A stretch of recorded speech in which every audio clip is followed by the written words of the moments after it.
Welcome to Show Me Something Wrong. Try that again. Welcome to Whoa, what was that?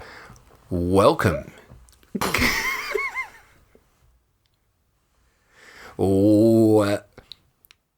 Welcome to Show... Fuck, what's wrong with me today? Welcome to Show Me Something Wrong. Where each episode, one of us chooses a movie to watch that the other hasn't seen. The movie is often obscure, usually odd, and always wrong. I'm Dave. And I'm Guy, and today I've chosen the movie, and it is... Red Spells Red from 1983.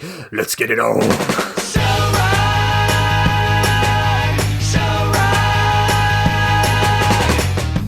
I feel like first and foremost, Dave, I owe you an apology. Yeah. For making you watch this. I was, yeah.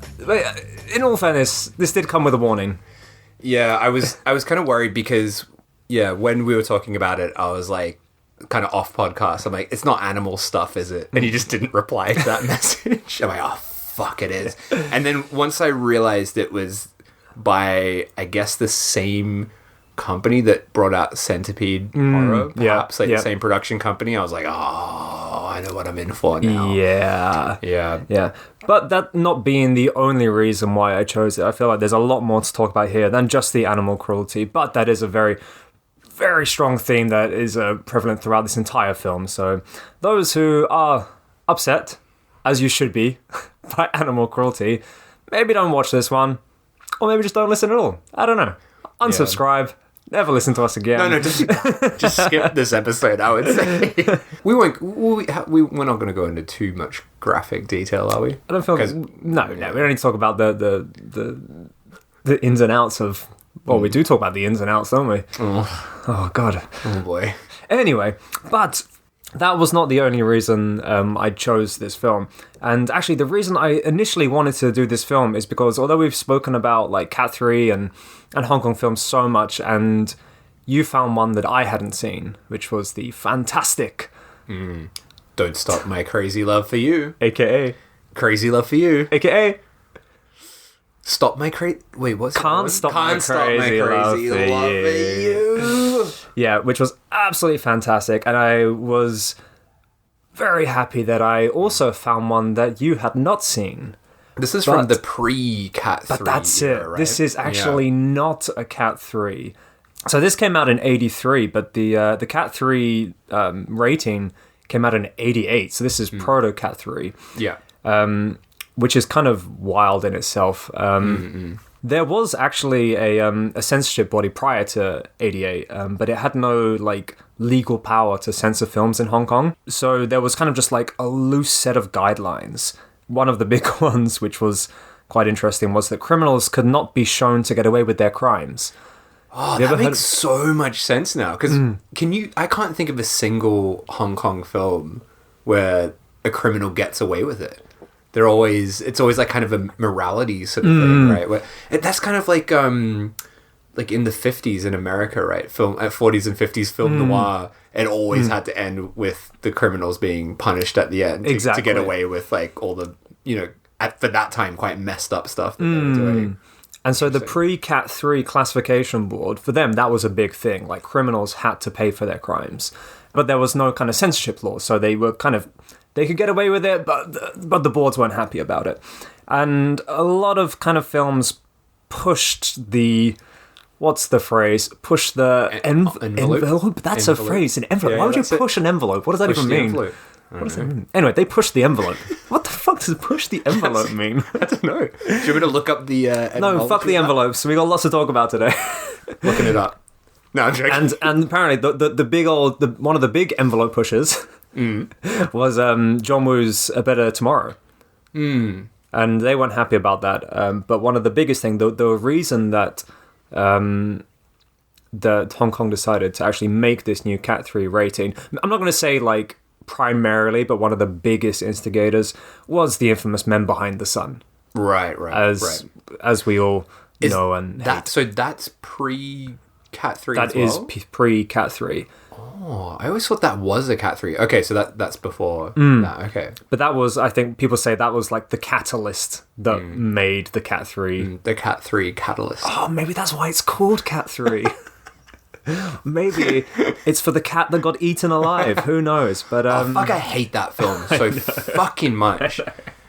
Oh my god, the first time I saw that film, Men Behind the Sun, it was weirdly at this place called ACMI or ACMI, which is like a Melbourne, what does it stand for? Australian something moving image center, Australian Centre for the Moving Image. So it's like quite a classy sort of museum of like film history and stuff. And for some fucking crazy reason, they were screening Men Behind the Sun. that's fucked. Yeah, and so the first time I Uncut? saw it, was at a cinema watching this, absolutely repellent film. I hate that film so much.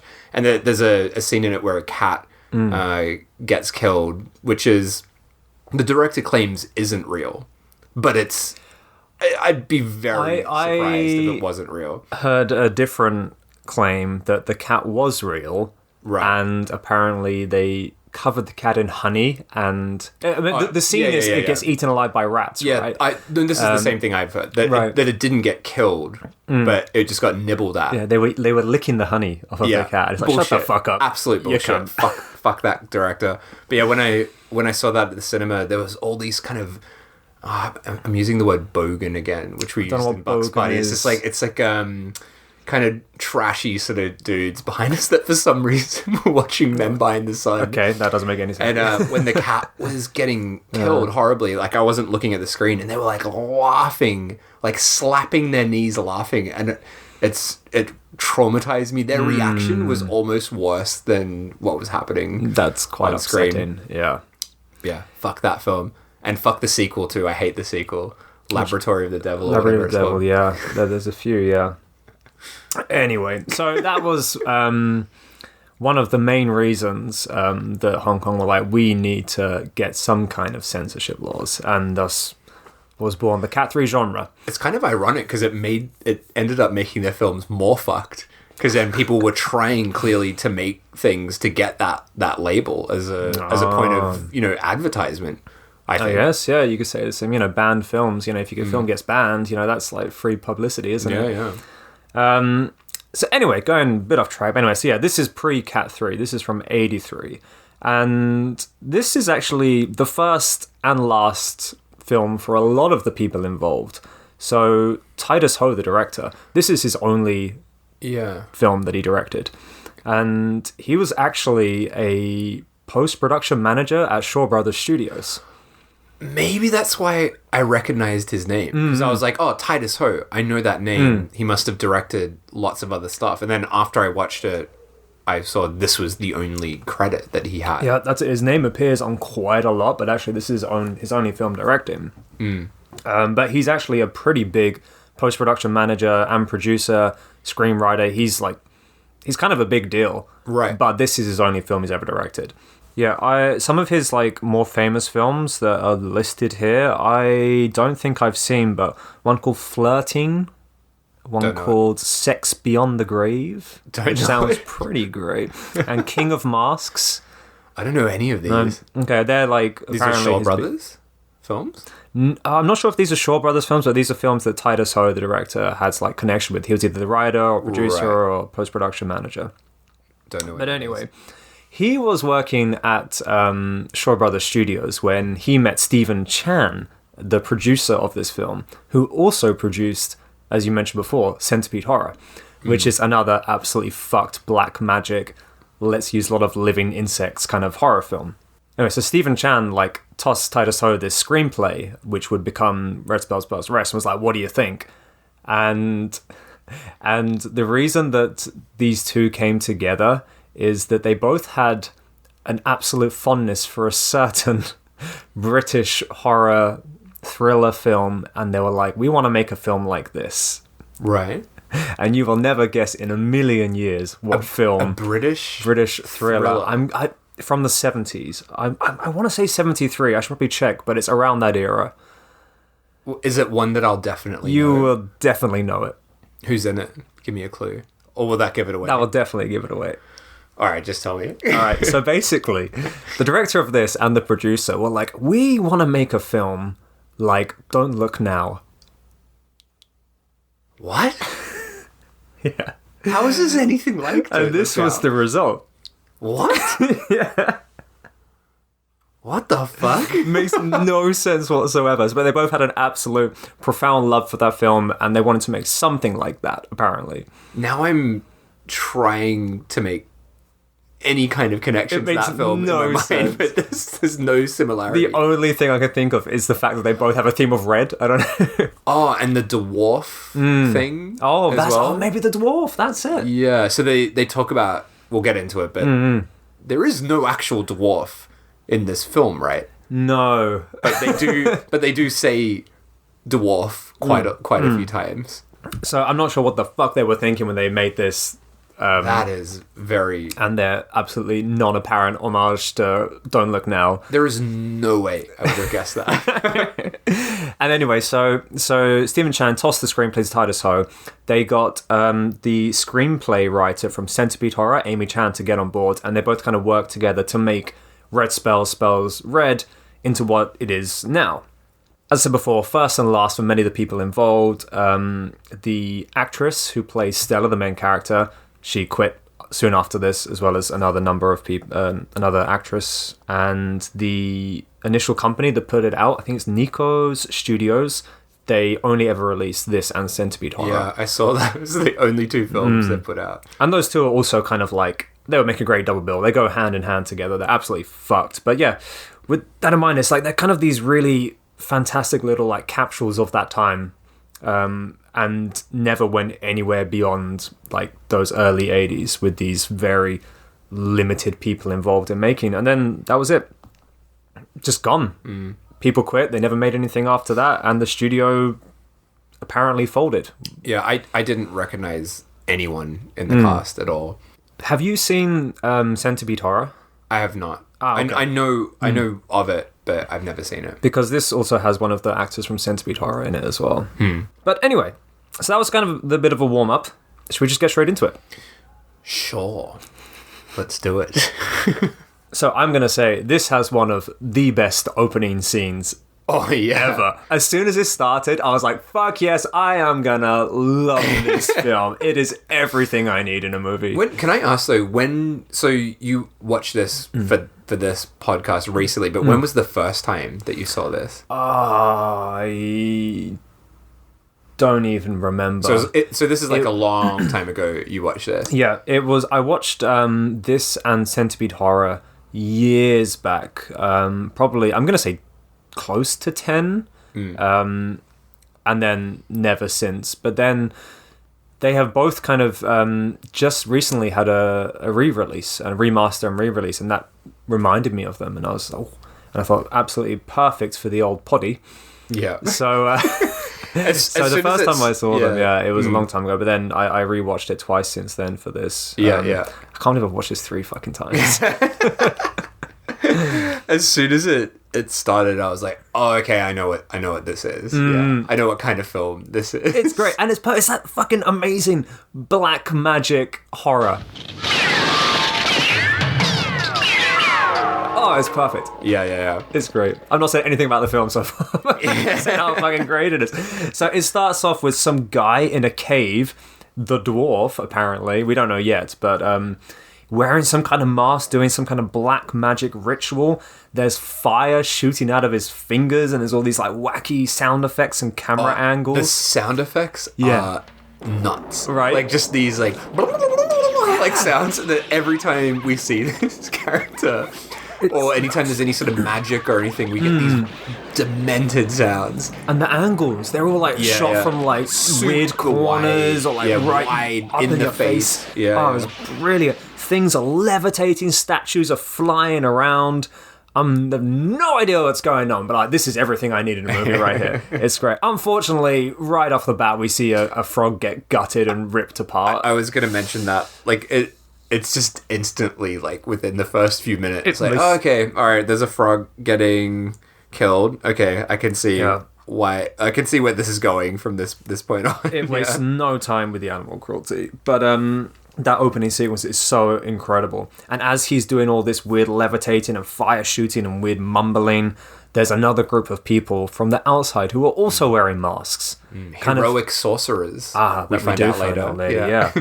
Yeah. Approaching him, we can kind of guess, I don't know, from outside the cave or the village or something. Anyway, they ambush him, stop whatever wacky ritual that he's doing, and seal him in a tomb with all the talismans around to seal him shut for all eternity, apparently. Yeah.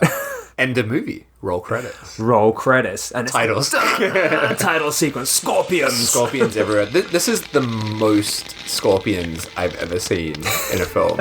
There are so many fucking scorpions in this film. It's crazy. And I gotta say, I think this film triggered something in me where I'm like, I think I'm scared of scorpions. Like, I know they're like an obvious thing to be scared of, but they really made me feel sick. And I'm gonna say straight off the bat, this film really haunted me.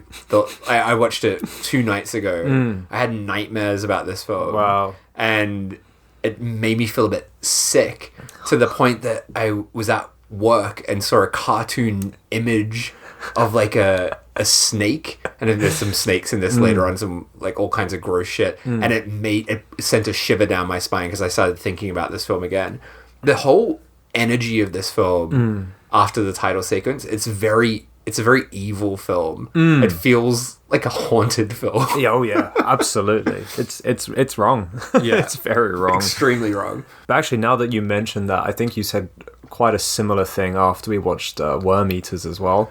But Worm Eaters is just dumb and like it's gross and it made me feel sick. But this is genuinely like very, very upsetting, very like grimly upsetting, and not just the animal stuff, not just the scorpions. Everything in this film has a very unsettling edge to it. It does. It feels very evil. It's got a very evil tone. Yeah, which it should. It's a black magic movie. It should feel evil. It's not but it feels much more evil than like other black magic films I've seen. Comparing this to other Hong Kong films from this time, maybe because it's lower budgeted perhaps, or just grimier, it just feels like way more wrong and upsetting than any other black magic film I've seen. Good stuff. So our first sequence after the titles, we're introduced to our main character, Stella, who is a reporter from some kind of like TV show that presents like strange phenomena and mysteries, and she makes them alongside her producer boyfriend. Did you get her boyfriend's name, by the way? I did. I think it was Steven. Steve? I think so, yeah. Cool. So they're kind of just like chilling in their apartment and they're watching like the previous episodes of their show. And that's when we learn like these guys, they do a lot of traveling. They go here, there, and everywhere, document weird shit, and they kind of pick up things along the way. Wait, so are they boyfriend and girlfriend? Yeah. But so she was constantly trying to fuck him and like playing footsies with him, and he's just like, fuck off. Oh, he's got really his mind on work. He really sucks, that guy. He does. Mate, I don't mind a bit of Stella. She... That's right. When they're watching back the stuff that they've shot, he's like, I want more mystical features. Yeah. And they also call the ghost that they're investigating the Red Dwarf ghost, which just made me think of the TV show Red Dwarf. I didn't clock up on that yet. So that's it. So they're in their apartment, and Stella finds a statue that kind of catches her eye, and she's like, what's this? And he's like, oh, you're so fucking crude. Yeah. What does that even fucking mean? Apparently, it's the gold ingot Buddha, and which turns out is connected to the Red Dwarf ghost that we now know is that weird, wacky thing from the beginning. It's not actually a dwarf. He's not a dwarf. Yeah, why couldn't they get a dwarf? I feel like they made such a point of it being a dwarf, but it's just a regular-sized person. But they also kind of forget about the dwarf aspect as it goes on. It's completely pointless in the story as well. It's very pointless, yeah. And apparently, anyway, this Red Dwarf ghost was buried in a tomb back in 1999. So we get a little bit of a backstory to Do you the say initial back in 99? 1919. Back in 99. I think I did say 99. And it turns out, like you said, anyway, they're trying to, I don't know, Stella's trying to get down with Steve. And he's like, no, we got to catch a plane tomorrow. Yeah. And where are they going? Borneo. To see The dwarf? the dwarf. Yeah. Red dwarf.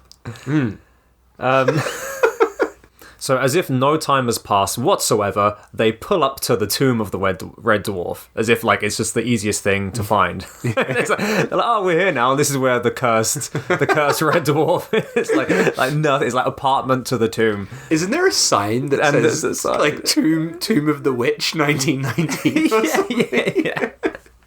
So the area is like adorned in talismans, and there's a really like shitty picket sign that says Tomb of the Witch, deadly curse, do not enter, no tourists. Yeah.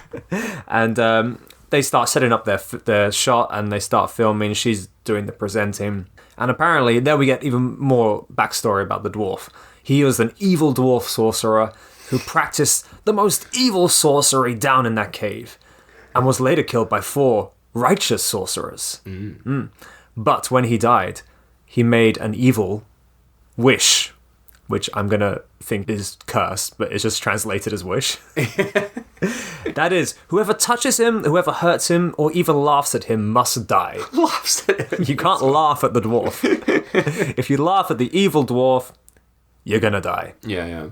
So they're doing their like intro to the TV show outside the cave, and there's one shitty little measly security guard kind of parked out on a bench who's apparently there to stop people from going inside.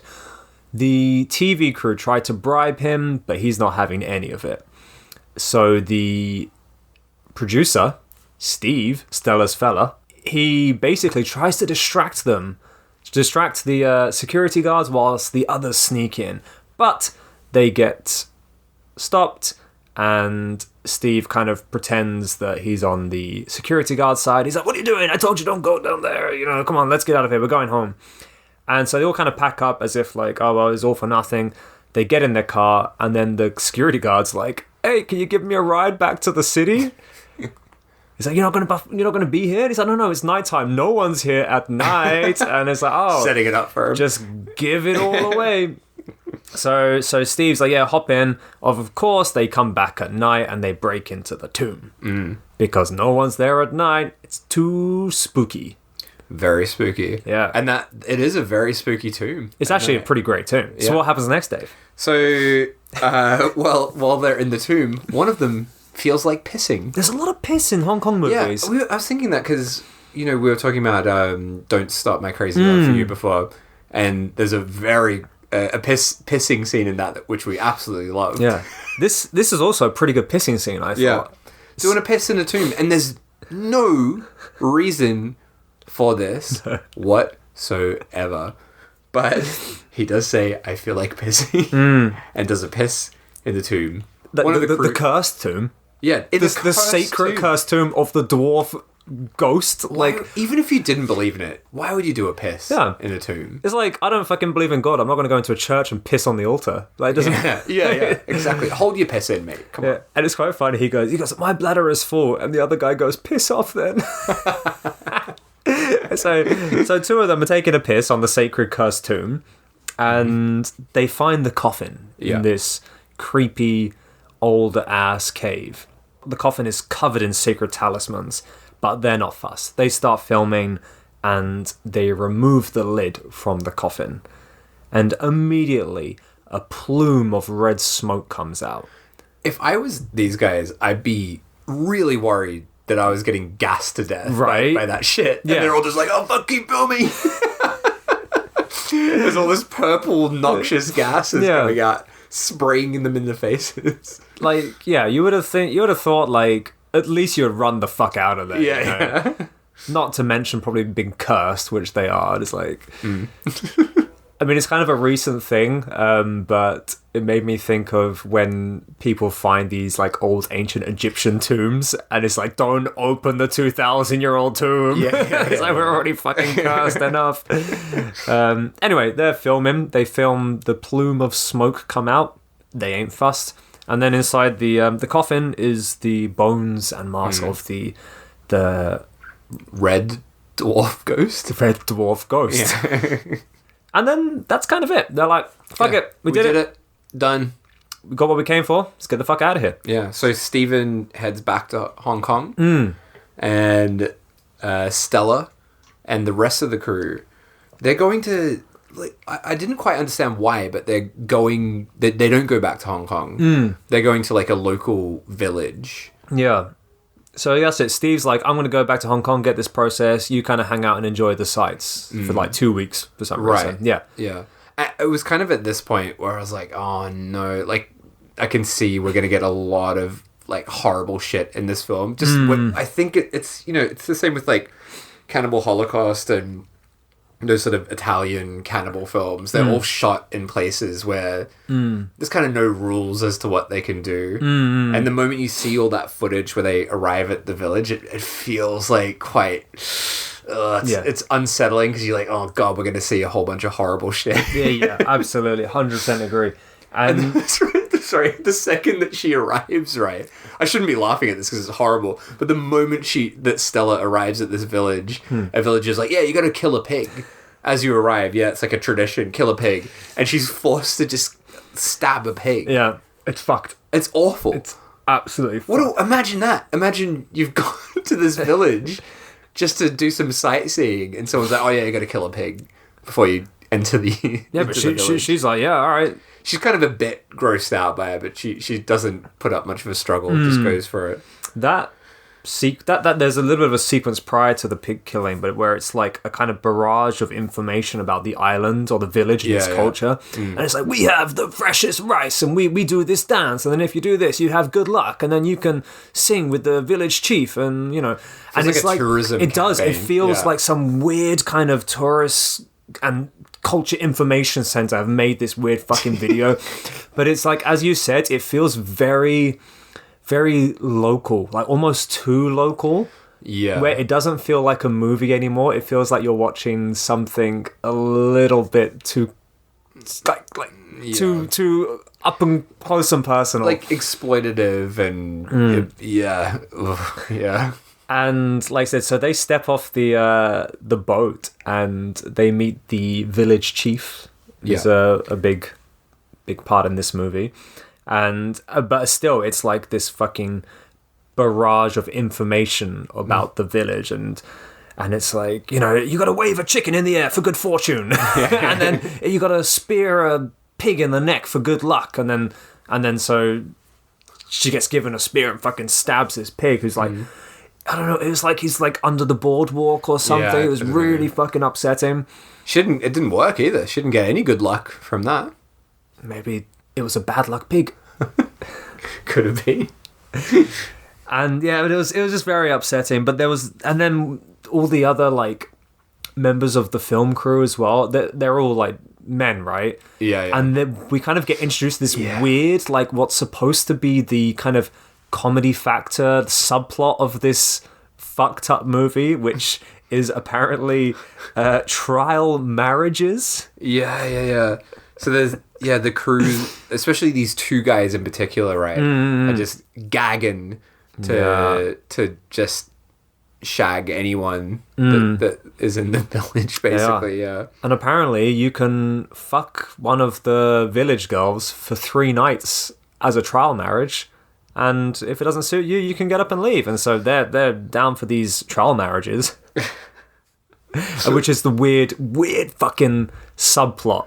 Yeah, that doesn't go anywhere, really. No, really. I mean, it's yeah. But is it necessary? No. It's definitely not necessary. Yeah. It does add some comic relief, though. There was a couple of scenes which I did find quite funny. But it's just an odd one, yeah, the trial marriage things, yeah. So they go into the town, they're having some weird kind of like welcoming party, and they meet the village sorcerer. who's a good sorcerer. Nice guy, funky eyebrows. Yeah. And he shakes the hand of Stella, our main girl, and gets like an immediate reaction. Yeah. And he kind of like jolts back a bit. They have some sort of connection. And he's like, you have a birthmark on your back. And he's like, I could tell by the fact, from shaking your hand or reading your palm. So he says, not to do with the fact that she's wearing a fucking strapless shawl. And that's what I was thinking when she was, he probably just saw her before and saw the birthmark there. Yeah, it's fucking weird. And then we cut to the trial marriage thing. So we've got these two horny guys just on the hunt for ladies. And I was kind of baffled by this whole thing, but we meet this old lady. Oh, that was the fucking best thing. I loved that. This old woman who's like clearly dubbed by a man as well, which made it funnier. And she's just rambling at them about like trial marriages. Yeah.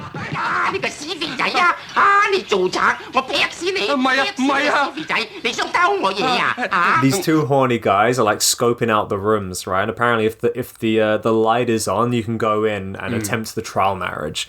And so one of them goes inside and then immediately, for some reason, just shouts herpes. Oh, yeah. He goes, herpes! She's an old woman! And he gets fucking chased out of this, like, fucking hut from this granny who's got, like, a butcher knife. And she's like, you're trying to fucking rob me!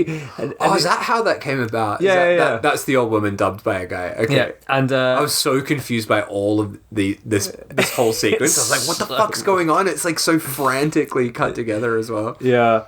And he's like, no, I got the wrong room. I want a trial marriage. And she's like, oh, why didn't you say so? She's like fucking 80 or something. Yeah. And then he's like, oh no, like, don't worry, wrong room. And then she says like, no, don't go. I'll lose face. Like, which is another thing that comes up in Hong Kong films a lot. What does that even mean? You know what it means, right? Yeah, but it's like, but they use it all the time. I've never actually heard anyone say it who's not Hong Kong. Yeah. I think maybe it's just like what they translated it into in the 90s and 80s and 90s, right? Like any kind of thing relating to honor turns into losing face. Yeah. It's so fun, just this like 80-year-old granny with a bunch of knives. I'll lose face. Yeah. But the other guy, he gets the right room in the end. Yeah. First, he doesn't have the right room. Yeah, do you want to talk about that? Yeah, so he's like in a room. It's a bit harsh, really, the scene, isn't it? It's not like he's in there with a woman who he's not that impressed with. Yeah, she's no Stella. Yeah, kind of middle-aged kind of lady, and he's kind of just trapped in this room, right, and thinks he has to go through this trial marriage. But then eventually it's revealed it's not actually this lady that the trial marriage is being set up for. And he's taken into a room with a young lady that he goes completely bonkers over. And we get like this absolutely tonally ridiculous moment where so we've had all this goofy comedy stuff, and then suddenly we reveal this young woman and he's completely smitten with her. And then it kind of, even though this is a gross moment, right? It's just a gross guy taking advantage of this sort of situation. Yeah, because the ones who ushered him into that room, we can only assume are her parents, the mum and dad, right? That, get onto this sheet and fuck my daughter. Yeah. So it's kind of a fucked up setup, and then it just cuts into this really romantically shot sex scene, basically, where he's making out with this young village girl, and it's like lots of crust dissolves and shot really slow and artistically. flowy. Yeah, it's fucking weird. And at that point I'm like, what is this film? Why is this scene in there? And there isn't any point to that scene at all, really, is there? Ultimately, like for the overall plot, really. No. Plot wise, no. For a bit of sex relief, yeah. Sex relief. It's horrible. Well, apparently that was one of... I'll talk more on this later, but one of the things that the director was... and the scriptwriter was insistent on is it has to be sexy. It has to be gory, and it has to be sexy. It's definitely not sexy, this film. There is nothing sexy about this film. Yeah. So there's, after this very odd sex scene, it's the next morning, the film crew gather around and find that one of their crew is missing. And it's like, they can't find him in their immediate vicinity, so they're just like, oh my god, he's fucking disappeared! Like, he's gone, we have to find him! And they're like freaking out. It's like, it's a whole fucking village, they've not even looked yet, but... There's a great subtitle mistake in this bit. Oh, yeah? Did you notice it? Where someone's like, it's meant to say, like, I'll fetch him, but it says, I'll felch him. The subtitles of this were fucked. Yeah, it's kind really of hard to make sense of everything with the subtitles. So they go into his trial marriage room that he went into, and it's like this old fucking derelict room that's like falling apart, and they find, is it his wallet or something of his possessions? Can't remember. And they're like, oh, he was definitely here. Yeah. And then some weird old fucking man comes along, and he's like, what are you doing here? This place, no one lives here. Everyone's dead. Leave now. And then kind of just like staggers off. But did you see what he was holding? No. He was holding a human skull. Really? Yeah. I didn't notice like that. it was so like non-apparent. There was nothing, like no focus on it whatsoever. Sure. But like Just randomly he was kind of had a walking skull. with this human skull, and he was like, "Everyone's dead. Get out of here."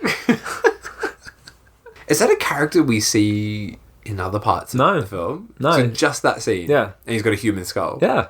And this is actually the next scene is actually pretty great. I'm sure you'll agree. Properly amazing. Yeah. And this film, it's a tough one because it's absolutely fucked, and you can't really recommend it to almost anyone really because of the animal stuff. But God, there's some like great scenes. So the guy that's missing, we suddenly see him in the bushes, right? And you're like, oh shit, there he is. They come across him, he's in the bushes, and he's getting dragged through the bushes at an insanely fast speed.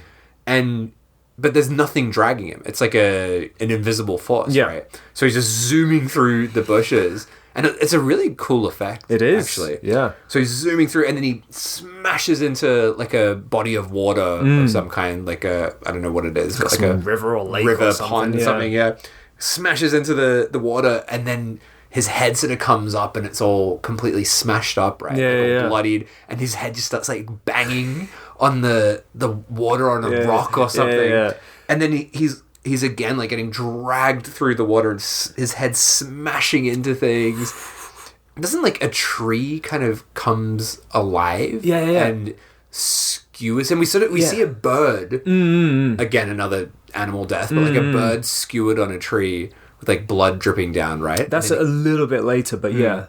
And then he kind of gets like, oh, that's right. He's hung in the tree. He gets kind of like flung up into the air. Into the tree. And you're like, what the fuck's going on? Yeah, and then we see this like bloodied bird, right? So yeah, he gets flung up into the tree. The film crew are like, what the fuck is going on? Because that whole like flinging the man in the air, that is insane. Yeah. How the fuck they achieve that is beyond me. Very dangerous, I'm sure. Yeah, and dragging him around through the body of water and stuff. Nuts. It's quite incredible. So they're freaking out. One of the guys, he's like, I'm going to go get help. He runs off and he trips into a tree branch or something, which like causes a bunch of birds to like fly up into the air. Yeah. One of the birds somehow impales itself onto like a protruding branch, which causes it to like drip blood down onto the ground, which the earth reacts with. So the earth starts reacting with this blood and starts kind of boiling and foaming blood everywhere, which I fucking loved. I thought that was an absolutely really great effect. And then that somehow makes like these bamboo trees come alive and stab this other guy in the neck. That's with right. The bamboo. Yeah. And he also gets like flung up into the air by his neck from a fucking bamboo tree. It's like, what the hell is going on? That was probably the best scene in the film. You reckon? Yeah. Well, I mean, there's some crazy stuff later on, but that scene kind of was it. The film's been pretty interesting, but that was the first scene that was like, whoa, like how is this not more widely seen? But I guess it's because of the animal stuff. But it was also this point where I think this film... Yeah, I'm really surprised about the influence of... What is it? Don't Look Now? Don't know, yeah. Because to me, this felt like a combination of Evil Dead, Cannibal Holocaust, and... Even though maybe it was the same year, but Boxer's Omen, that kind of classic black magic 100% agree with you. So there's a lot of like Evil Dead inspired tree stuff. Yeah. Especially later on. But this was the first point where I'm like, oh, this is very Evil Dead. It is inspired. very Evil Dead. And yeah, I would 100% agree. Evil Dead, Cannibal Holocaust, 100%. In other words, it's fucking great. That scene, yeah. It's not my favorite scene, but when I saw that for the first time, it blew my mind. I love all that like trick photography and stuff. Yeah. Oh, it's absolutely incredible. It's definitely the first scene that made me like actually sit up and be like, oh, okay, maybe this is actually worth watching. Before that I was interested, but I'm like, oh, this is really impressive. It is. Yeah. It's not all just fucking animals getting killed. There's actually some really impressive stuff going on here. So anyway, we go back to Hong Kong. Stephen, he's revisiting the footage. And then we kind of get that first kind of documentary within the movie kind of thing, which is very reminiscent of Cannibal Holocaust. Yeah. And he's re-watching the scene of them opening up the coffin and the smoke coming out, and he can see the red dwarf figure inside the smoke. And he's like, fuck, what the hell is this? We need to get them back. They don't come back. It's a very quick, very short-lived moment, that scene. Yeah. It's like, quickly, back to Hong Kong, watch this thing, then we go back to the village with Stella. Stella has kind of taken the task of, like, finding the murderer. She's like, 2 people have died, I gotta find the murderer. I can't leave here. I'm not going anywhere. And then we have, like, our tea ceremony type thing, where all the villagers and the people gather around and Yeah, the scene. Yeah. And it's quite fucking amazing. So they're all talking, and you know, there's actually another character in here who we get to know, who's kind of like the who's the guy who is the bridge between the local people and the Hong Kong people. He can speak both their languages. Yeah, he's basically the hero of the film, but you only really start to notice him here. Yeah. Lau is his name. Yeah, so is he... I wasn't quite sure. So he's not... is he a film crew member? Not. No, he's just like a kind of translator of some kind, or... I'm not sure. I thought he was in the... I just thought he happened to be one of the guys who could speak both the languages and was living in the village. So he kind of was that kind of like bridge between the two cultures. Sure. And he's kind of like the nice guy. He's the nice guy, isn't he? Yeah. And like I said, the hero of the film. Has a lot of romantic tension with Stella. That's it. You know, Steven's not around. Lau and Stella getting down. They seem like a better couple. Yeah, Steven seems like a bit of a dick. He did. And he had a really dodgy beard. Yeah, fuck Steven. And anyway, so they're all talking, and meanwhile, whilst this fantastic tea party is going on... Fantastic tea party? I don't even know if they're drinking tea. Scorpions start to crawl across the roof and in the rafters of the apartment they're on. One of them drops down and lands on Stella's arm, which to her natural reaction is to just fucking fling it off. Yeah, of course, it's a fucking scorpion. You're not going to be like, oh, keep that on me. Hey, little guy, what you doing there? No, you'd be like, whoa. And it only... Can I just say, before we get to where it goes after that, right before the scorpion falls down and lands on her, the village chief guy, I think that he calls himself the housemaster. Yeah. But yeah, he's going on about his son. He's like, yeah, my son Rumbang. His son's name's Rumbang. He's like, yeah, Rumbang, he's going to sort it out. He's going to find these guys he's going to find out who killed these guys. He's really talking up his son. I feel like that's important context. It's the first time we've met his son. And they didn't, I could be wrong, but I don't think they even cut to Rumbang when he was talking up his son. I don't think they actually cut away to him, which makes what happens even funnier. And what happens, Dave? So basically, yes, the scorpion falls down, lands on Stella. Her natural reaction, she freaks out, flings it off. It flies off and lands on lands on Rumbang's arm, the son, and instantly stings him. And then the village chief runs over and just chops his own son's arm off. And he's like, sorry, mate, had to do it. Yeah. You'll be poisoned, you know? But instantly, like, the second he does that, he chops his own son's arm off, Rumbang, who he bloody loves Rumbang.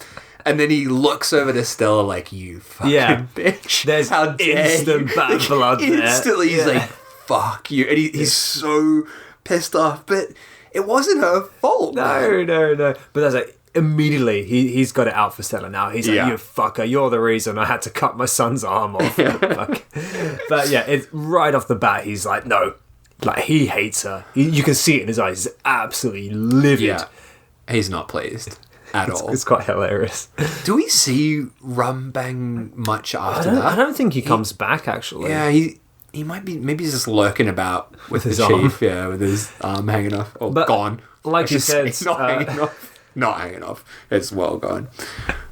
Like you said about like the influence from other films, like this is pure Cannibal Holocaust, where the guy gets his leg cut off after being. of course. He gets bit by the snake, doesn't he, in Cannibal Holocaust? Right. And I can't immediately remember, he gets his leg cut off. Yeah.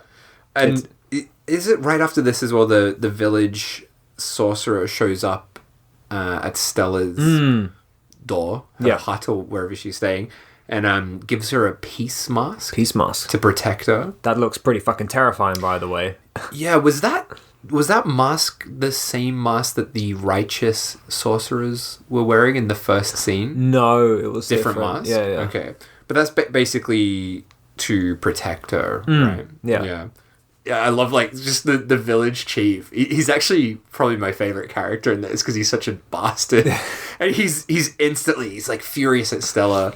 And goes over to the sorcerer. He's like, I suspect that she's behind all of this bad luck that's happening. Yeah. She's the villain here. Yeah, he's like, Scorpions, bad omens. It's all Stella's fault. What are we going to do about it? Yeah, but sorcerer, he's on Stella's side. He's like, no, it can't be her. It's got to be someone else. Yeah, who else could it be? Yeah, who else was at that fantastic? What did you call it? Fantastic tea party. What did you call it? A fabulous tea party. Who else was at that fabulous tea party? And it turns into a bit of a little mystery, right? Like, who was at the tea party? They've got to go through all the people that were there. But very quickly, they're just like, oh, is that maid? It's the maid. It's like, oh, it's got to be the maid. She served the drinks. It must be her. And the chief's just like, oh, yeah, fair enough. Just totally... And what do? Fucking sacrifice her to the gods. Yeah. It's like, oh, the maid was there. It's got to be her fault. Sacrifice her to the gods. Can't be helped. And then that's when we get the absolute most abhorrent scene awful. Ever. And it is so upsetting that I couldn't watch it. It was honestly... It was so awful that I was almost numbed to it. Because it was just so fucked. But yeah, there's no reason There's no point for this, but we just get basically a montage of a whole lot of pigs being really horribly stabbed and killed, and it's awful. I'd say it's the second worst animal scene in this. There's one that I would argue is worse that I had forgotten about until this point now. But yeah, so basically we just see a whole bunch of pigs getting chopped to bits, basically. It's so long. Yeah. And it's so loud. It's so upsetting. Yeah, it's really bad. It's I would say as bad, if not worse, than anything in Cannibal Holocaust. I would say it's definitely worse. Yeah, and we've talked about Cannibal Holocaust on this before, and this is a little bit of maybe dodgy territory I'm moving into now, but I don't think it's good to kill animals in any film. But Cannibal Holocaust,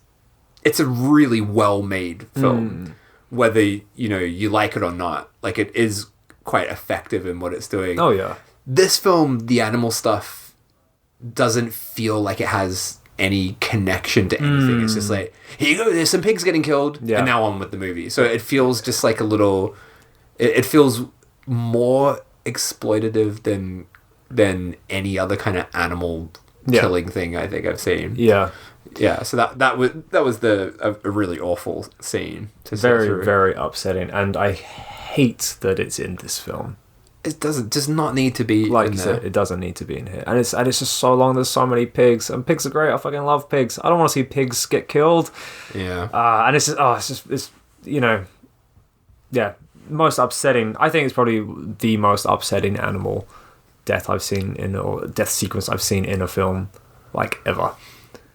There's another bit in this that's worse in a more, like, in a disgusting kind of way, but this is more upsetting. Yeah. Yeah. I think it's the sound. That the Yeah, pigs make. yeah. It's just so, yeah, you can see, like, the fear of the animals and stuff like that, yeah. Don't kill animals. Rotten. Oh, fuck. Anyway. Moving swiftly on, we're at the human sacrifice. So the maid, who is apparently the cause of all these scorpions... Satali was her name, I believe. They've dragged her out by maybe her hair or something. She's screaming and flailing her arms. Don't they also smash up some chickens in this scene as well? They're just, like, murdering chickens randomly? Oh, fuck yeah, they are. Because it's like you've had the pig stuff, which I think is like you're like so overwhelmed by that. There was a lot that I didn't understand in this scene, actually. Because very they kept chaotic. talking about, like, the heavenly bird and stuff as well, which I didn't know what the fuck was going on with that. I don't know. So they kind of dragged her off to this altar, the maid, and all the villagers are gathered around, and then there's that kind of conflict between the Hong Kong camera crew and the local villagers.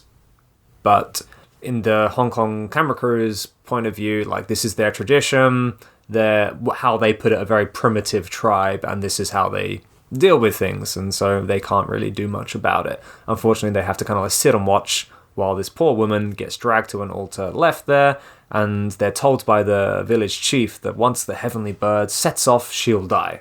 No idea what that means, but they say it a few times. I was confused by that. They just sort of set her up on this altar and then leave, right? Yeah.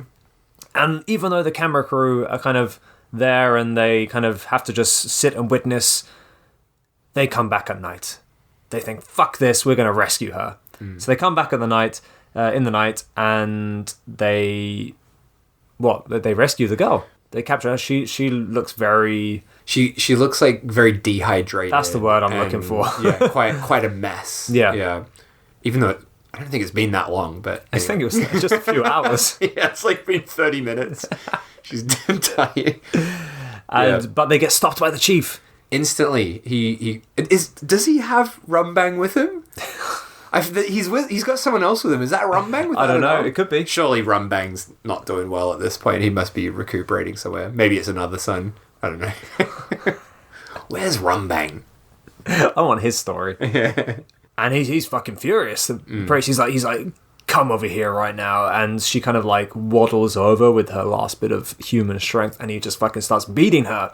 To which point, nice guy Lau steps up to the chief, and he's like, look, sacrifices in your culture. Yeah, come on, mate. You've beating people, that's against human rights. You've killed a lot of pigs today. Yeah. You don't need to need to kill anyone else. Come on, mate. He's like, leave it out, mate. Leave it out. And fucking chief is livid. He's had enough. He's like, how dare you? I'm the fucking chief.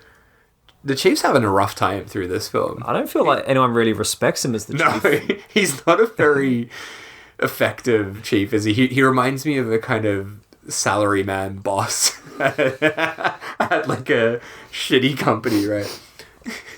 Someone who just like throws random weight around and shouts at people for no reason. Yeah. So there's like this constant like bad air between the Hong Kong camera crew and the local villagers, but mainly because the chief just fucking hates everyone. Yeah. And he doesn't kind of get his own way, and that pisses him off even more. He's also kind of, at this point now, retargeted his anger back towards Stella. Yeah. He's like, no, she's the bad one. She's the devil. And then here's where we get my fucking favourite scene. This scene is... The bubble bath scene? Well, the scene that follows on from the bubble bath. But, yeah, oh my god, come on. This scene is... Yeah, so Stella is in a bubble bath for some reason. Having a bubble bath, and Lau comes over. And she gets out of the bath, and blood is dripping down. So Am I assuming she's on yeah. her period? Oh, you said it. Yeah. Yeah. That's what it was, right? Yeah. I wasn't sure if I was missing something else, but yeah.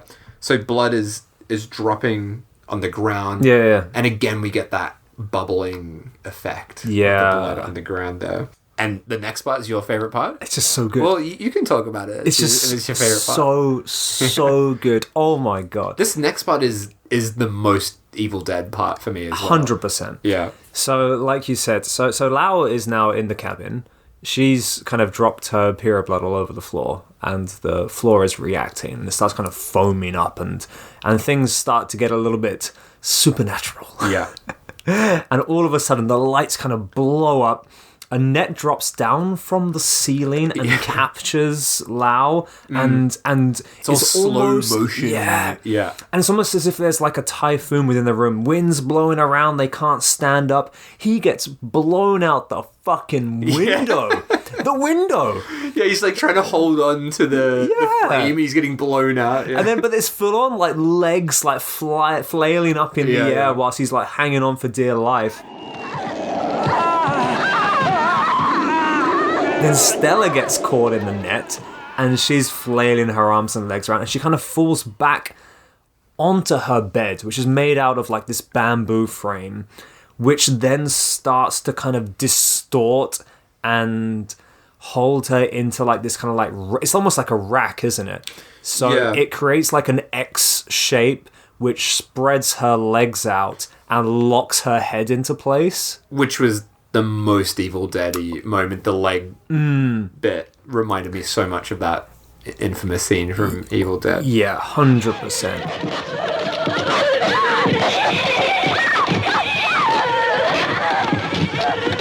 But then not only that, she's kind of getting like flipped around on this rack. It's kind of like walking as well. Yeah. It's so nuts. It's so good. But meanwhile, the way that it's been filmed is really like perverse.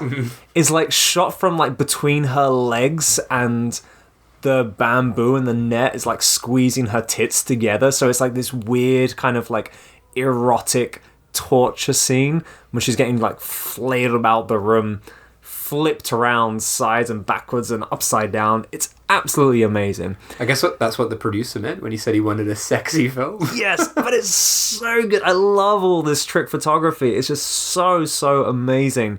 And then it kind of like throws her up against the wall, and the axis of the X starts to widen, which makes her legs spread out more, which then causes her like dress to start to rip.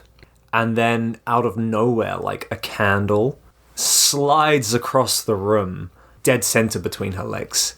And the candle, like, it's like a lantern. The glass is broken, so it's like this shard of glass pointing up towards her. Why are you looking at me? Her thing. Her bits. Her bits. Her bits. and every moment the X is widening, which is causing her to drop down slower. Getting like, closer and closer. And it's just so intense. But then all of a sudden, the peace mask that the sorcerer brought over flies off the wall onto the period blood on the floor and just explodes everywhere.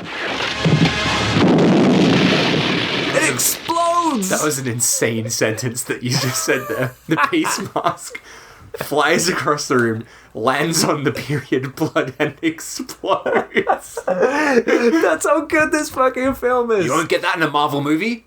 You don't. Imagine if you did. What would you do? Iron Man.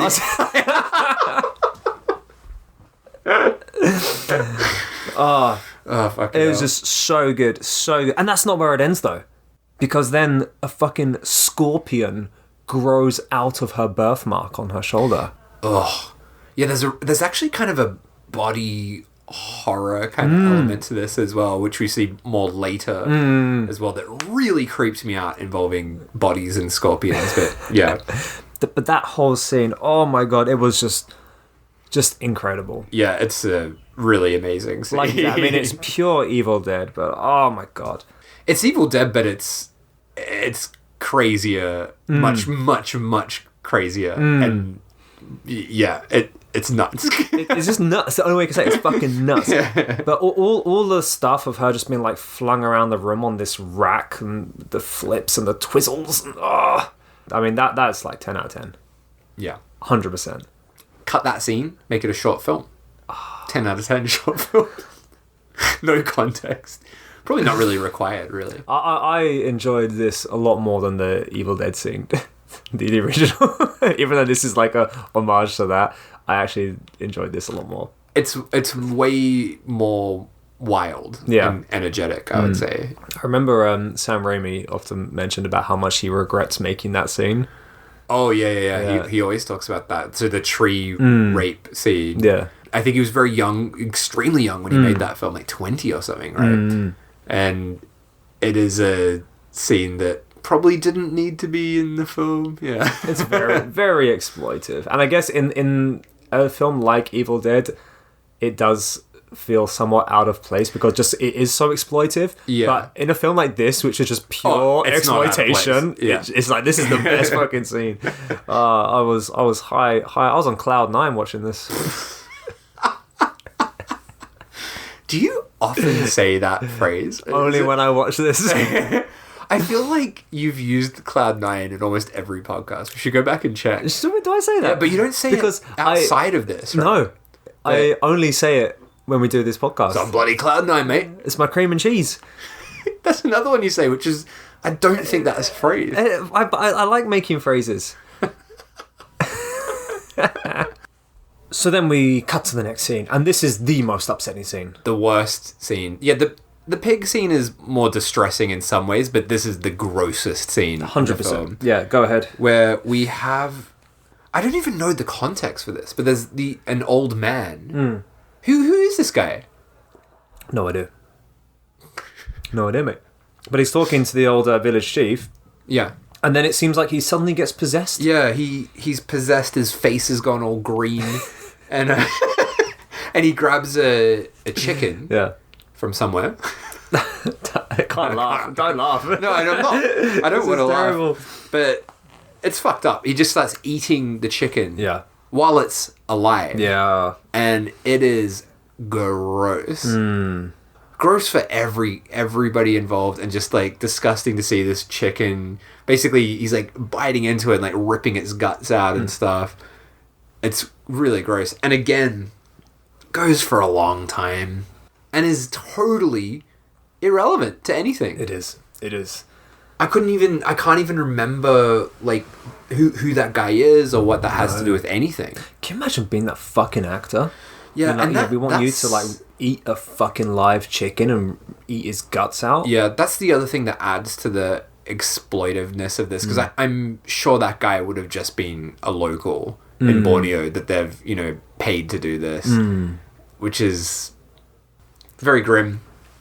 Not a fun scene. No. Moving swiftly on. Don't eat chickens. We're gonna eat some chicken after this, though. Not live chicken. So then we cut to a mass scorpion attack on a family in the night. Hell. So we get dozens of fucking scorpions rampaging through the houses of this sweet little village that we've grown to know and love. They're such gross scorpions as well. I guess all scorpions are, but they're just like black ones, like big, gigantic. Very creepy. Yeah. But it's kind of, that scene is kind of over very quickly. It's like, but they're kind of like flooding in through the windows and stuff. And we cut to the next morning very quickly, and doesn't one of the guys that's been attacked, like is this in the morning where his wound just like spurts blood? So the villagers like, we heard some commotion, we need to go check on them, and they find the family who are kind of like, I don't know, stung to death by scorpions. And, and then what happened? One of them, we just like, we see his wound, right? And it just like projectile spurts out blood, and then that's it, right? Yeah, and then they've got him run out like, oh fuck! But that's basically got Stella back on the chief's radar. Yeah, he's like, scorpions! It's a fucking scorpion pandemic. Fucking Stella! It's all Stella's fault. Stella and her scorpions. Yeah, and then we get another fucking nut scene of a cockfight. Yeah, which is again goes for ages. And it's in slow motion. These chickens fighting. It's quite interesting. Like, I had never actually seen any footage of a cockfight. Like, I've of course know about the concept of it and know it's a thing, but I'd never actually seen it, or any footage of it. So actually, for me, that was actually quite interesting to witness. There's a really good French film that centers on cockfights, actually, from the early 90s, called, the English title is No Fear, No Die. Okay. I think this is one where no animals were hurt, because it's like a, not a big budget film, but it's a more not a mainstream film, but you know what I mean. It's not this. It's not red smells red. And yeah, that was like quite an interesting and disturbing look into cockfights. So if this piqued your interest, it doesn't.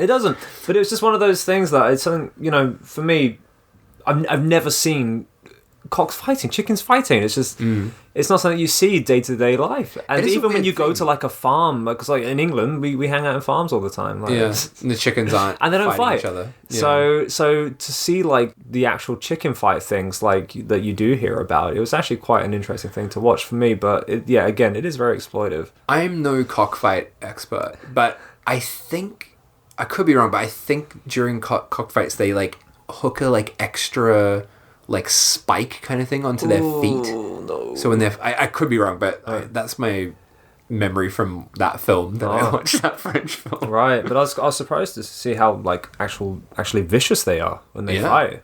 Yeah. Chickens, like you kind of think of them as kind of gentle. Yeah, like fluffy little things, lay an egg, pecking about, lay a couple of eggs, lay a couple of eggs, hanging about the farm. Eat some feed, lay an egg, cock-a-doodle-doo. Be on your way. That's it.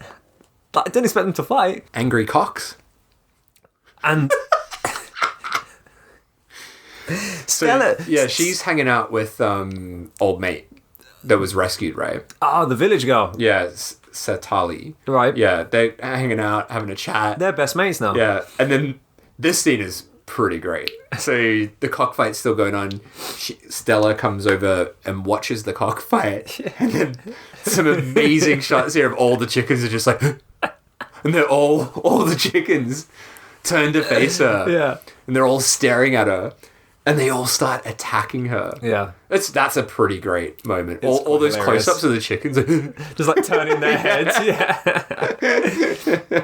That's it. And so she runs off, but she leaves scorpions in her trail. Yeah, dropping scorpions left, right, and centre, mate. That's it. And so the locals like, she's a trail of scorpions. She does.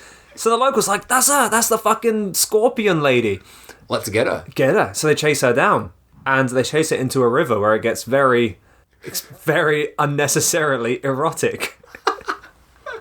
I think he's just got an eye for this stuff, because I didn't notice what was erotic about that. What? It's like, well, she's in a river, right? She's wearing these tiny little white pants and this like a white shirt which goes very see-through very quickly. And it's just like her fucking massive tits flopping around with a see-through dress. That's being chased by men with fucking spears. Which goes back to what the like, the whole fucking film from here on was her in see-through clothes. Was it? Yes! You were busy looking at the scorpions. I was too distracted by the disgusting scorpions to notice Stella's see-through shirt. Jesus. Anyway, so she's like frolicking through the river. She's not frolicking, she's been running for her fucking life. You also use the word frolicking quite a lot. Frolicking is a great word. Use it a lot in the last episode. What was it the last episode? Bugs Bunny. Oh, Remember? they were frolicking. They were frolicking. Mate, anyone doing something in a river is frolicking. They're frolickers. Anyone doing something in a river is frolicking. What if you're fucking fishing? What if you're in a boat? Oh no, that's different. Fishing? That's different. If you're in a boat, you're not in the fucking river, are you? Well, all right. What if you're in the water fishing? Because some people do that. If you do a little bit of a splash, if you're splashing about in the river, that's a frolic. But according to you, anybody doing anything in a river is frolicking. What if you're murdering a man in a river? Are you frolicking? Maybe. Doing a poo in the river, frolicking? Depends how much you move. If you're like Fling your butt around. Frolic. Do a little like River's the place to frolic in. She's not frolicking. She's running for her life. Well, she should wear some more clothes then, because she was basically naked. It's not her fault. She's in a village. Wow. Oh, fucking hell. Anyway, the locals catch up to her and try to grab her. And as they grab her, they rip off a bit of her clothing, which, again, makes the whole scene ever so much more. But inside the clothing is scorpions. Bloody scorpions. Bloody scorpions. Who would have thunk it? They kind of sort of give up at that point. Oh, yeah, well, too many for me. Yeah, man, they've had One enough. too many scorps for me, sir. So that's it. They're done. They've had enough. They leave Stella to go frolic on her own. And she runs off. The next scene is very funny. Oh, go ahead. I'm exhausted. You talk. So, Stephen, if that's his name. I think so. I think that's his name. So the boss, or the boyfriend, whatever Yeah, it the is, producer guy, yeah. he's back in Hong Kong, and he's rewatching that footage over and over of the smoke pluming out, and then you see the dwarf ghost. And he's watching it up. It's been enlarged, although it looks the same size to me. As he's watching it, the image, when he's looking at the film, so he looks at the film itself, and the ghost is not on the film, right? He's like, where the fuck is it? But then he looks at it on the screen, and the ghost is there in the smoke. And then suddenly the film stock becomes possessed. And it starts so on the video that he's watching, or on the screen that he's watching, it starts sort of, the footage is changing and coming to life, basically. And then the actual film reel starts attacking him and tangling him up. Yeah. And then, what do you call that thing? So the thing the spool, the film spool kind of thing it's wound onto. He's it pushes. So he gets his hand gets wrapped up in the reel of film, put onto the spool, and it's spinning and mashing up his hand. Just basically scraping his hand into a tiny little hand.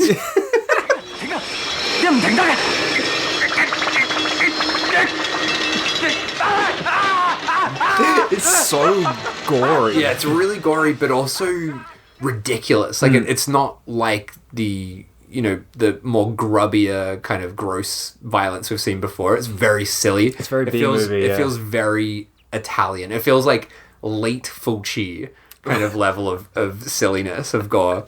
But then it's not real.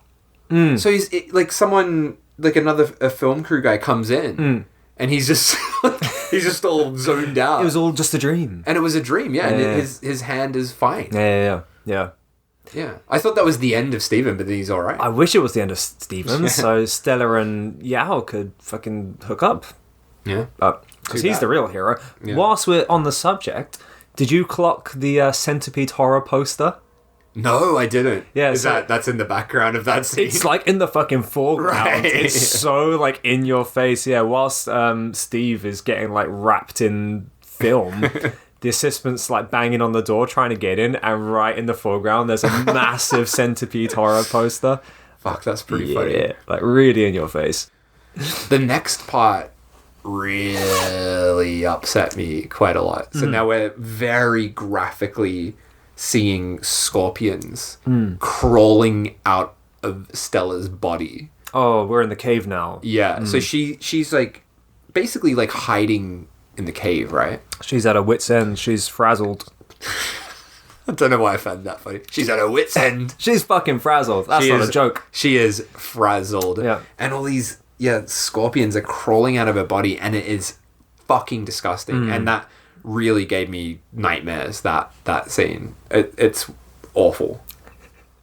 But that's not even the worst part. So they're crawling out of her body and she's smashing them with rocks. Oh, yeah. Just for ages, just this scorpion getting smashed up. It's so grim and disgusting in that whole sequence. Yeah, it's actually, I mean, it's an effective scene. Yeah. It is. Like, she's actually does the role really well. She's really kind of, like, clearly at her wits' end. That was something I really felt in this scene, and all the way to the end, really. It's very impressive how these actors managed to get through this, like, covered in scorpions. I would be shitting my pants. Yeah.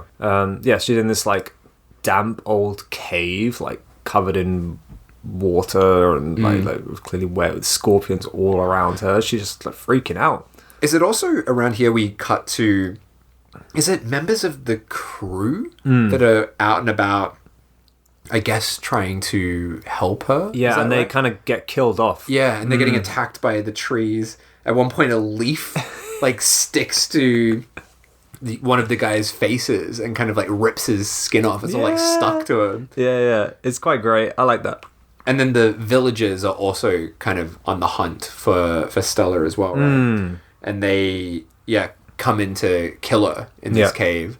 And the village chief comes in and just is instantly, like, covered in scorpions, right? That's it. Just, like, that's where we find out that she has the scorpion power. Yeah. So she's kind of, got this... It's like this, like, one mind That's thing. right, yeah. She can control all the scorpions. Which is great. Like, when the hell did that happen? I don't know. It's just randomly introduced at this point. It's like, it feels like no one really kind of thought to think of why things happen in this film. They just, like, wrote them in. But, she can control or command the scorpions. And as the village chief is approaching Stella to kill her, the scorpions will drop down from the ceiling and sting him to death.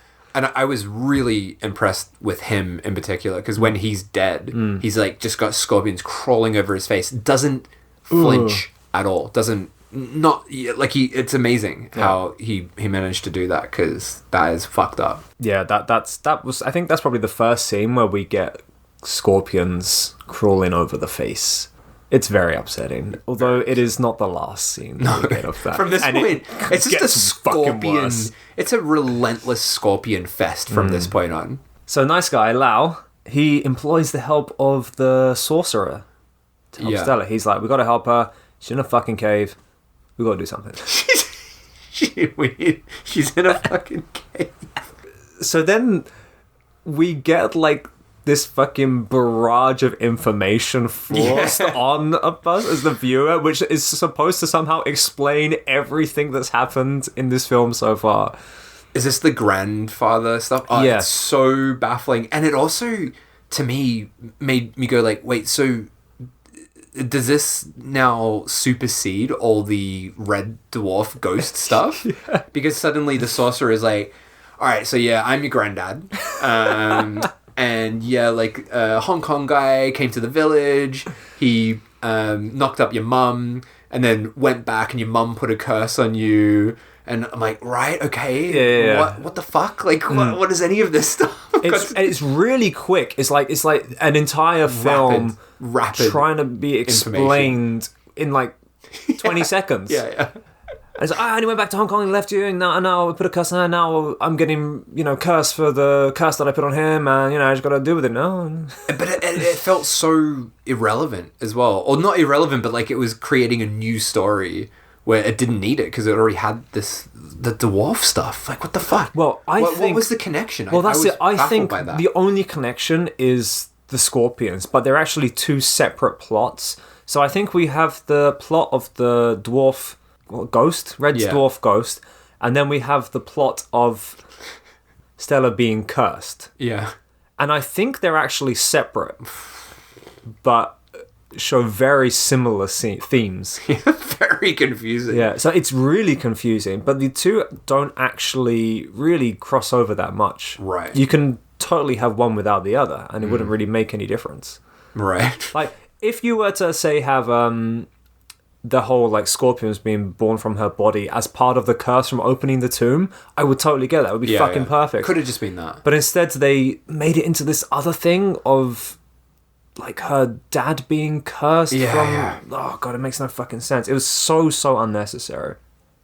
But anyway, Sorcerer is now Stella's granddad. Yeah. That's been shoved down our throat.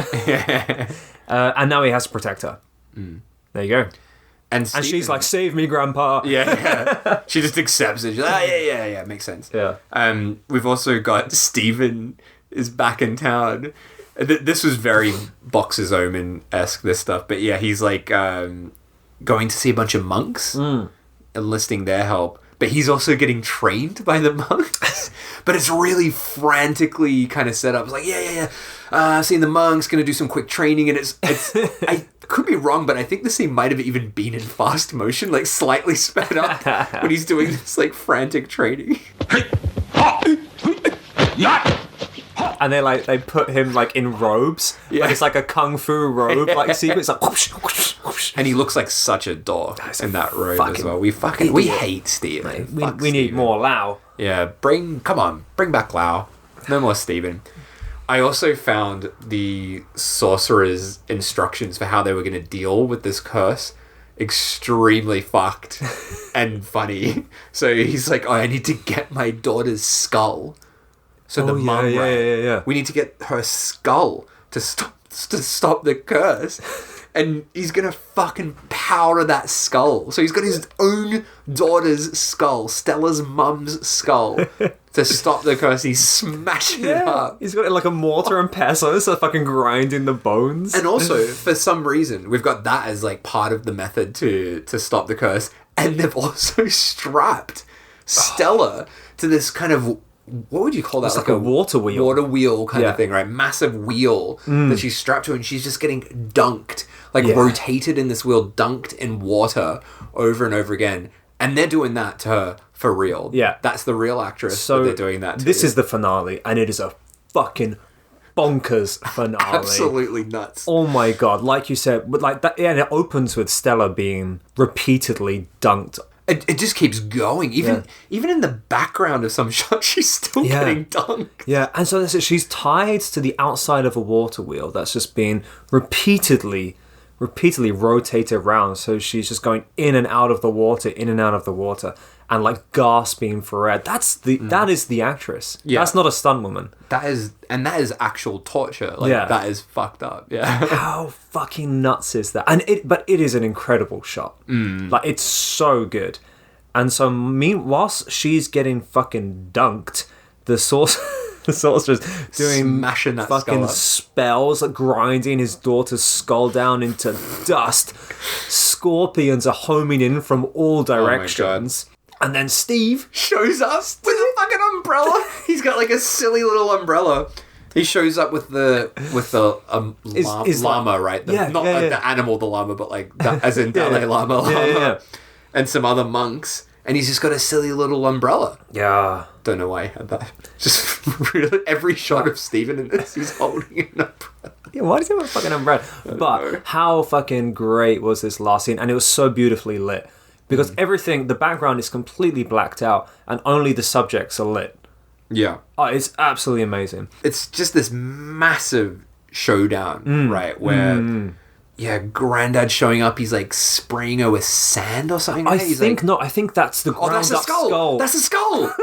Oh, of course. Oh, fuck. Oh, my God. Of course it was the skull. I was like, what's he doing? He's throwing sand. That's a fucking skull. He's throwing her mum's fucking powdered skull into her fucking face as she's getting rotated on a water torture device while Steven's watching holding a fucking umbrella.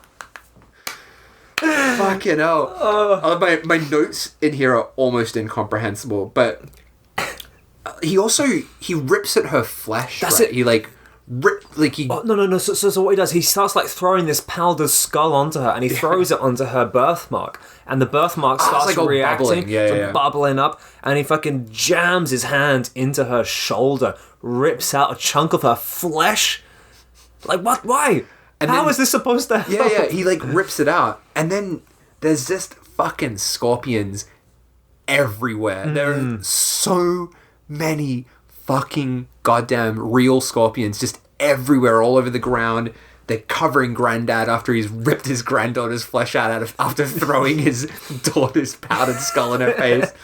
And he's like suddenly on fire as well. Well, right? No. So he basically. I love that you're explaining all the details. Come on. No, what's he? So he's ripped out a chunk of her flesh for some reason. Yeah. And then he kind of goes back into this chant. Yeah. And I think he's like he's beckoning on the scorpions. He's doing this weird I don't know, fucking black magic sorcerer chant. And all the scorpions are coming towards him, and they start to climb all over him. It's really gross. They are all over him, all over his face and hair and body. He's covered. He's got fucking 50 fucking scorpions on him, not to mention the ones around him. And then he's like, Steve, Steve, you gotta set me on fire, mate. Oh, is it Steve that does it? Or it's the girl, who was the girl who was the maid. The maid. Satali or Yeah. something. Yeah. So they douse him in like gasoline. And Classic monk move. Fuck, that was dark, sorry. And they burn him. They fucking set him on fire. But again, that's there's a real person in there. On fire. Well, and he's there surrounded by fire. He gets like engulfed in fire in like a fire ring whilst covered with scorpions. And real scorpions, they're toasting those scorpions too. Oh yeah. And then in comes the Red Dwarf. So this was the separate thing. Okay. Now I think I get it now. So we've basically got two different things going on, but it kind of comes together. Yeah. At the end here. And the Red Dwarf possesses the maid. Satali. Yeah. I probably changed her name for the course. I didn't fucking remember her name. Yeah. Now it makes sense. Now I've got it now. It's all coming together. Yeah. You got to watch it 3 times as you have to understand it. Yeah. I wouldn't recommend it. Anyway, the maid, now possessed by the Red Dwarf, goes fucking nuts, starts killing people with her long old fingernails. Stabs Lau in the fucking neck. I know! Fucking Lau! He's the nice guy. Does he die? I guess so. Oh, maybe, yeah. I feel like he's just sort of stabbed and you're like, is he going to be alright? And then he's gone. It's quite an abrupt we don't really finale. get a lot of answers. Yeah. But then the monk warriors stop her. Like bound her in cloth. Yeah. Fucking idiot boyfriend Steve with his fucking umbrella. He doesn't know what the fuck he's doing. He lets her get the gold ingot statue. Yeah. Which then gives the Red Dwarf superpowers. Yeah. Makes him even stronger. And then we have the final showdown. Which is like the llama and the Red Dwarf have like weird fucking psychic mind battles. And the Red Dwarf enters the body of the llama, and they have this weird bodily internal fight between the two of them. It's amazing. And then the llama has a magic stick somehow, and he fucking throws it like a spear at the gold statue. Yeah. Which then blows up. And then it just fucking ends. Yeah. Doesn't it end with Stella just like, eh? It's just sort of her being like, fuck happened? And then it just ends. Yeah. It's a very abrupt ending. It feels like they just shoved so much information. Yeah. Onto like, us. come on, guys, we got to get through this. It's like, your granddad, and then with the llama, and then you got a magic stick, powdered and then skull, your mum's skull, fucking scorpions. Steven's got an umbrella. Does Steven survive? What's he fucking doing there? I don't know. He doesn't help much. Why did he have that fucking umbrella? It's very, very abrupt. And that's it. And there you go. Done. Red spells red. Jeez Louise. But, oh my fucking god. I fucking thought, bar the horrendous and absolutely unforgivable animal cruelty, this film is fucking incredible. It's a real shame in a lot of ways, because not only because a whole fuck ton of pigs get horribly skewered, but yeah, it's a film that I would like to show people, because it is great in that way that only this kind of early 80s black magic Hong Kong film can be. It's a very specific genre. Yeah. And I love this genre. And this is one of the best in that genre, but could never recommend this to No. anyone. You're not going to be showing this to your mum. No. Oh, yeah. I don't think so. Unless your mum's got a lot of problems. But funny that you say that, because... About mums? No. my mum, her health problems, no. I actually got a message today, or yesterday. From your mum? No! forget about Mum. She's not included in this conversation. No, and someone was saying about the podcast if we could share our insights of where we came to see the films that we talk about.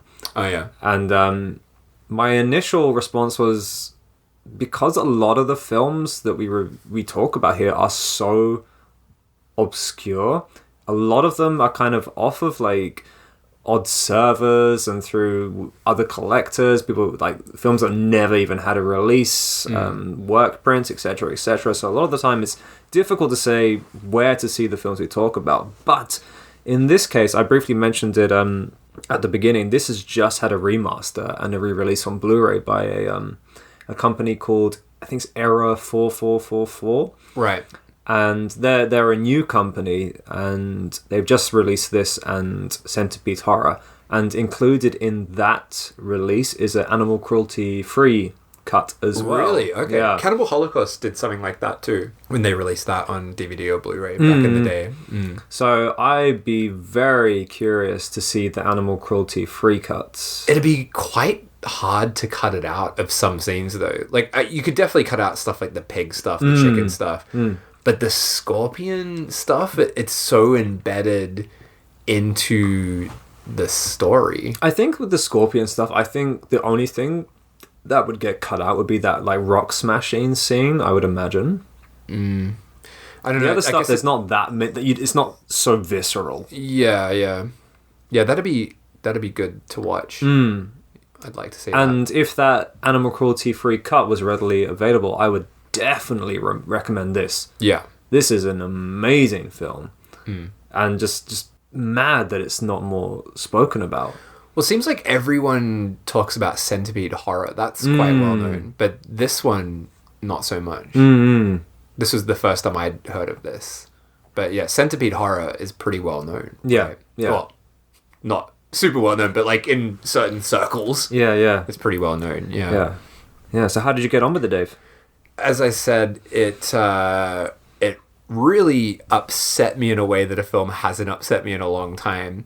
I found it very nightmarish, and I think it's got this crazy energy, really nutty scenes, but it does have this very evil energy to it throughout it. And you often hear that phrase like cursed film kind of thing. It does genuinely feel like a cursed film in a lot of ways, and it fucked me up, gave me some proper nightmares. The scorpion stuff was really overwhelming. Yeah, beyond even just the kind of exploitative animal stuff. It's even, I think without that, it would still be a very disturbing, unsettling kind of film. And sometimes fun as well. It's got some really fun, crazy moments as well. Yeah. So, yeah, other than the animal stuff, great film. Great stuff. I absolutely loved this film. Like I said, bar the animal stuff, which is absolutely unforgivable. But I love the fact that this film clearly drew from both like Western and Eastern horror films. Like you said, there's a lot of mix. Evil Dead, a lot of Cannibal Holocaust in there. But then, again, like I said, a lot of Box's Omen, a lot of Mystics in Bali in there as well. It seems like it's a real kind of mashup, but it's almost like the best of both worlds. Definitely. Like, it's a real nice mix. And don't look now in it, though. Yeah, I feel like they really missed the ball with that one. Yeah. I know what I'm giving it for the wrongometer. Oh, let's hear it. For once. I usually never know. This is a 10. Hey! Because I found it really disturbing. And I was, at first, I'm like, yeah, probably a 9.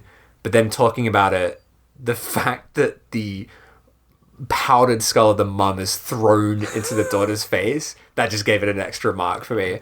But yeah, like it's a combination of everything, but especially the uneasy, kind of creepy, evil tone that this film has, and all like the scorpions crawling out of the body and stuff. It's really, it's not a normal horror film. It's not. Yeah, it's really, really grim and like something out of a fucking proper nightmare.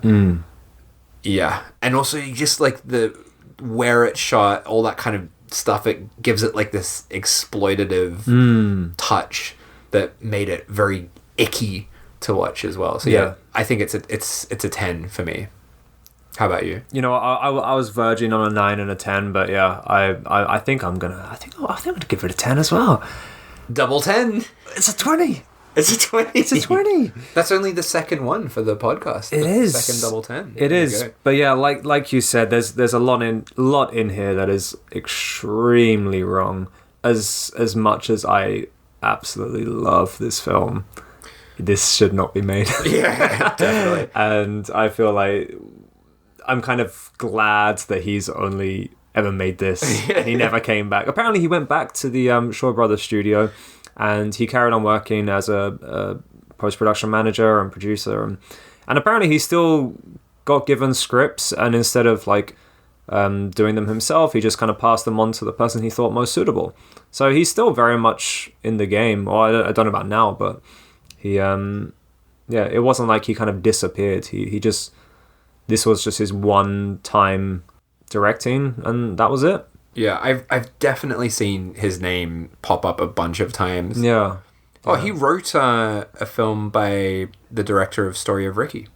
Hey! He wrote One Way Only, which is the most boring film by the Story of Ricky guy, I'm afraid. Not anything like Story of Ricky. Yeah. There you go. Yeah, but I'm definitely watching Shaw Brothers. His name looks very, very familiar. You know? Yeah, this is like I said before, just this mad mishmash of both Eastern and Western horror. This feels like this fucking wrong Frankenstein of a horror movie that just should not exist. So yeah, I'm going to give it a 10. All right. Yeah. Nice. I will, while I am still talking. So basically, I mentioned before that this is available through Error 4444. And while I did buy that Blu-ray as well as the Centipede Horror Blu-ray, they didn't arrive in time. So we watched a very rough thing, VCD, very double dodgy subtitle job. Yeah. It was pretty grim. But a lot of the information that I was able to bring to this podcast was included in the booklet of that thing. And unfortunately, I couldn't get mine because it hadn't fucking arrived yet. But thankfully, it was ever so nicely given to me by a Instagrammer called Chris of Death. Chris of Death, who has a fucking wicked horror collection, so check her out. And yeah, thank you for helping us with this episode. Nice. Yeah. So, what we got next time? Oh, next time. Oh boy. Are you excited? I don't know, should I be? Yeah. Is there more frolicking? Maybe. Am I going to be on cloud 9? You'll probably... I think you're really, really going to enjoy next week's film. Another film that has recently had a Blu-ray release. So next time, we're back to Japan. Yes. Again. A film from the 70s. Yes.